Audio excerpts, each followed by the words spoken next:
Well, good day. My name's Neil Penny, and I started this channel to provide soft food options for people who have had some form of oral surgery.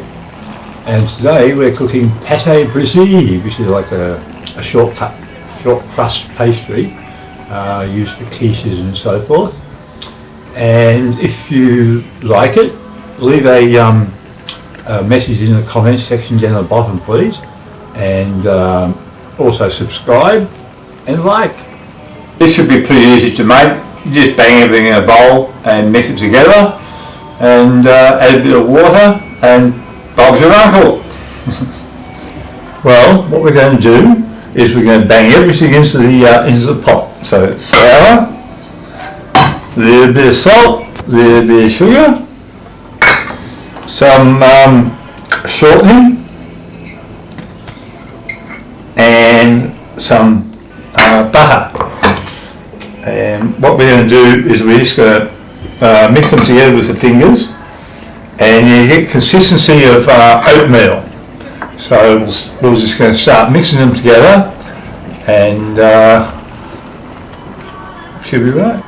So what we're going to do is just mix these things together, just rub them through our fingers. The butter's nice and hard, it's been in the fridge, same as the shortening. And we're just going to mix them through. We're just going to break it all up essentially, and then start rubbing it through the flour. But as you can see, it's slowly starting to break down into small pieces of butter and lard, and we just keep rubbing it through our fingers. And there you can see it's coming together very nicely. So we'll add a little bit of water.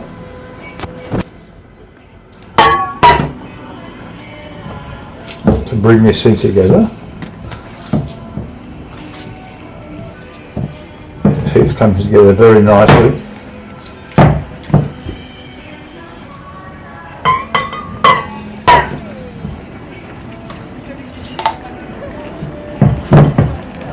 Just push it through. Get it well combined.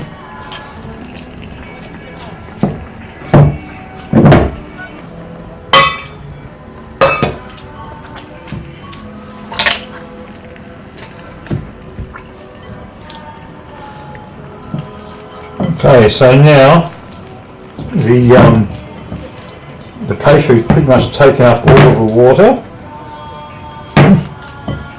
It's quite a sticky little mix. Once it's all mixed up, we'll roll it into a ball, and then we'll pop it into the fridge for about an hour or so.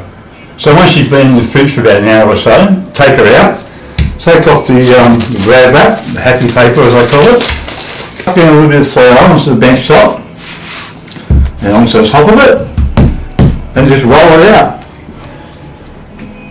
Keep holding it together quite nicely. I didn't knead it either, because you don't really need to. This thing isn't really that glutinous. Let's give it a good roll.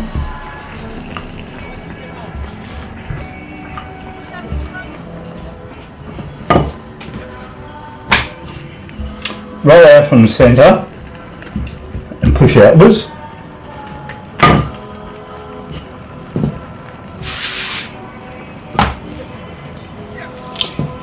A little bit more flour.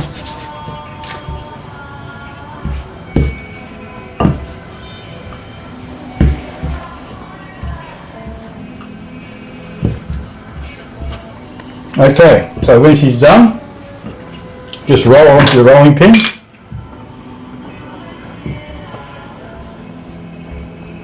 So I have a greased tray ready to go, a flan dish. Just roll it over the top, just like that. Then just lift it up and just push it down into the corners a little bit.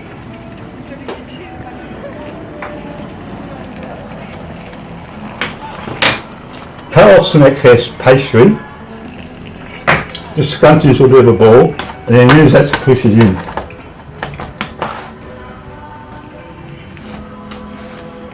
And just rotate it as you go. Get some greaseproof paper, lay it inside,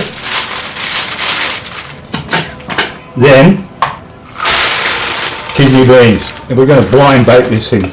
for about 10 minutes with the kidney beans, and then we'll remove the kidney beans, and then we'll finish it off in the oven. Into the oven.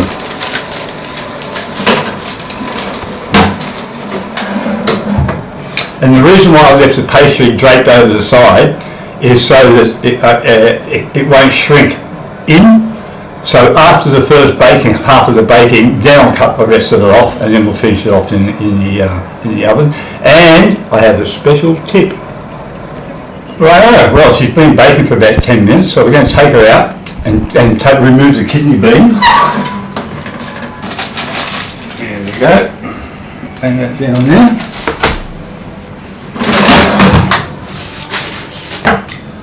Then we just pick up the grease food.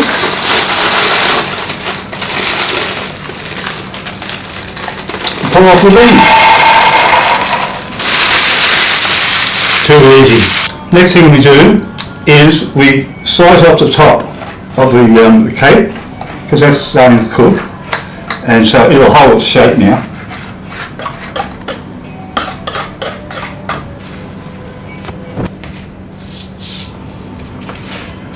Just pierce the base with a fork, just a little bit of air,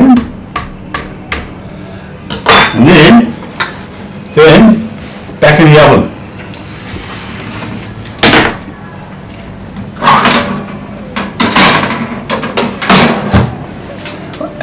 We'll let that go for another 10 minutes, and then the secret tip. Well, okay, now she's cooked, and I'll show you my special tip.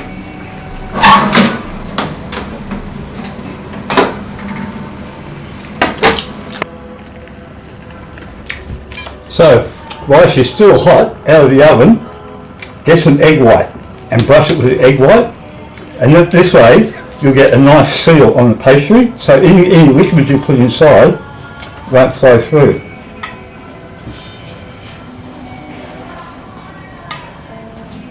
I'm not too worried about the bubbles in it, because once I put the filling in and we put it back in the oven to cook, they'll go away.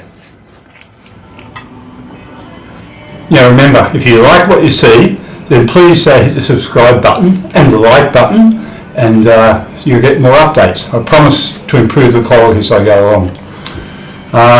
And lastly, I'm living proof that there is a life after having oral cancer surgery.